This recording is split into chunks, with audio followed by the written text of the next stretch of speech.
حرمت عليكم الميتة والدم ولحم الخنزير وما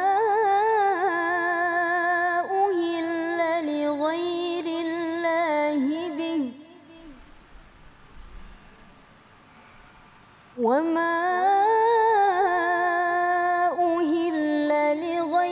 الله به والمنخنقة والموقوذة والمتردية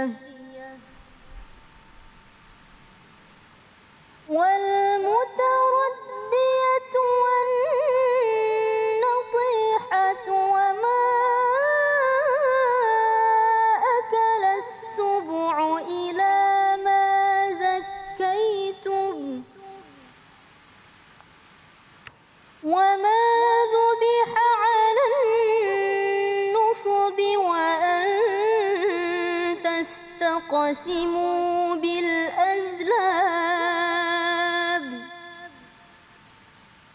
ذلكم فسق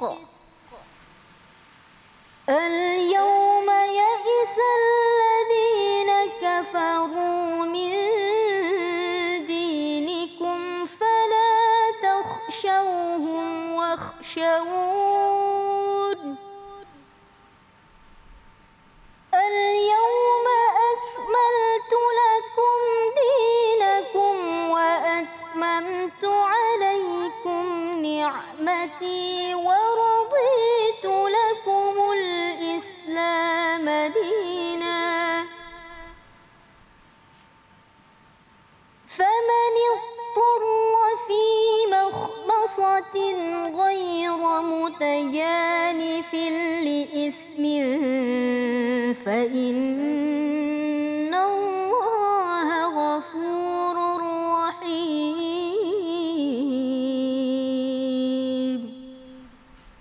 صدق الله العظيم. Maha benar Allah dengan segala firman-Nya. An-Nisa Nur Lestari, Masya Allah ya. Kembali lagi di Cahaya Hati Indonesia. Bu, gimana kabarnya, masih semangat? Iya, Masya Allah. Semangat ya, mudah-mudahan hari ini banyak ilmu berkah yang kita dapatkan ya. Baik, bismillahirrahmanirrahim, kita akan masuk ke dalam tema kita yang kedua. Makanan halal, ibadah lancar ya. Bersama guru kita yang dimuliakan Allah Subhanahu wa Ta'ala, Al-Ustadz Kang Rashid. Allahumma salli ala Sayyidina Muhammad. Bismillahirrahmanirrahim. Assalamualaikum warahmatullahi wabarakatuh. Waalaikumsalam warahmatullahi wabarakatuh. Alhamdulillah, Bang Ali kompak nih ya. Pemirsa Cahaya Hati yang dirahmati Allah Subhanahu wa Ta'ala. Alhamdulillahi wa kafa, segala puji dan puja kita haturkan kepada Allah yang Maha Kuasa, yang setiap detik menit ngurusin kita, ngurusin makanannya, ngurusin minumannya, mengurusin ruh dan jiwanya. Allah tidak pernah berhenti mengurusin hambanya. Maka ucapkan alhamdulillahi wa kafa. Wassalatu wassalamu ala sayyidinal mustafa. Juga kita haturkan salam rindu kita kepada Kangjeng Nabi Muhammad sallallahu alaihi wasallam wa ala ali wa sahbi ahli sidqi wal wafa. Amma ba'd. Pemirsa Cahaya Hati yang dirahmati Allah, kalau kita melihat pesawat itu tidak akan terbang kalau tidak ada bahan bakar. Bahan bakar pesawat adalah Aptur. Dia bisa terbang di ketinggian 35.000 kaki. Kita lihat mobil diesel, dia tidak akan gerak di jalan tol kalau tidak ada bahan bakar solar. Betul apa tidak, Bunda? Begitupun juga motor. Motor tidak akan gerak kalau tidak ada premium sebagai bahan bakarnya. Kemudian juga kita manusia tidak akan bisa hadir di Cahaya Hati, tidak akan bisa beraktivitas kalau tidak memakan bahan bakar. Bahan bakar kita apa? Makanan dan minuman. Namun Allah memberikan warning kepada kita, jangan sembarang makanan dan jangan sembarang minuman. Kita punya motor diisi diesel, maju apa tidak? Tidak akan gerak. Nanti mogok itu motor, rusak, harus turun mesin. Begitupun juga tubuh kita kalau kita makan makanan haram, minum minuman haram, tubuhmu protes dan datanglah penyakit. Maka Allah berfirman, negara kita gemah ripahlah jinawi, ada gunung, ada sawah, ada lautan.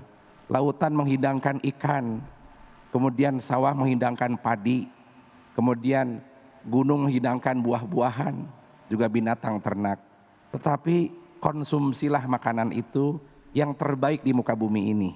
Allah berfirman, Bismillahirrahmanirrahim, ya ayuhan nas kulu mimma fil ardi halalan thayyiba wala tattabi'u khutuwati syaitan. Ini adalah warning dari Allah, kalau engkau hendak mengkonsumsi makanan sebagai bahan bakar kehidupan, beraktivitas, ngurus rumah tangga, bekerja, harus pakai bahan bakar. Tapi jangan salah bahan bakarnya. Makanan yang halal, minuman yang halal. Tapi Kang Rashid, emang ada efek kalau kita makan makanan haram, makan makanan yang halal, adakah efek? Tentu akan ada efek. Persis seperti motor, kalau bahan bakarnya solar, mogok itu motor. Begitupun juga manusia. Maka rumus makanan itu dua syaratnya. Pertama halalan, yang kedua thayyiban. Halal itu adalah cara mencarinya. Cara bagaimana mendapatkan rezeki. Itu halalan. Yang kedua thayyiban, cara mengkonsumsinya. Ada orang dia makan makanan yang thayyib, yaitu beras. Tapi caranya maling. Berarti berasnya haram karena diambil dengan cara maling, tetapi ketika dikonsumsi dengan thayyiban itu tidak sah. Maka syarat dalam Islam harus ada dua, halalan, thayyiba. Halal itu cara mencarinya, thayyiban cara mengkonsumsinya.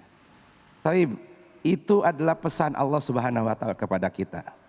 Kang Rashid, ada cerita, ada seorang guru besar Rektor Al-Azhar namanya Syekh Muhammad Abduh, Profesor Dr. Syekh Muhammad Abduh. Beliau berkunjung ke Perancis, Bang Ali, ke Perancis. Beliau disambut oleh para mahasiswa di Perancis. Beliau bertanya mereka mahasiswa itu, ya Syekh, kenapa babi diharamkan? Alasan dalil umat Islam adalah karena sering babi itu makanan-makanan sampah. Bahkan punten, pupnya saja dimakan. Maka efeknya babi mengandung cacing pita, maka haram dimakannya. Karena ada akibat buruk kepada pemakannya. Tetapi kata mahasiswa di Prancis itu, sekarang kan babi diurus secara bersih dan higienis. Makanannya bersih, ruangannya bersih gitu ya. Bisakah berubah yang haram menjadi halal? Tidak. Kemudian Syekh Muhammad Abduh menjawab kepada mahasiswa dengan cara praktek, coba saya minta 2 ekor jantan ayam dan 1 ekor betina. Coba ambil mahasiswa satu itu. Yang kedua saya minta 2 babi jantan dan 1 babi betina. Kemudian mahasiswa dikumpulkan, lihat ada peristiwa yang istimewa di sana. Ada peristiwa yang menakjubkan. Ketika 2 ekor jantan ayam digabungkan dengan 1 ekor betina, dia cekcok, tengkar itu jantan. Kenapa cekcok? Karena pengen rebutan betina. Dia cekcok dan hancur, efeknya betina direbut oleh 2 jantan.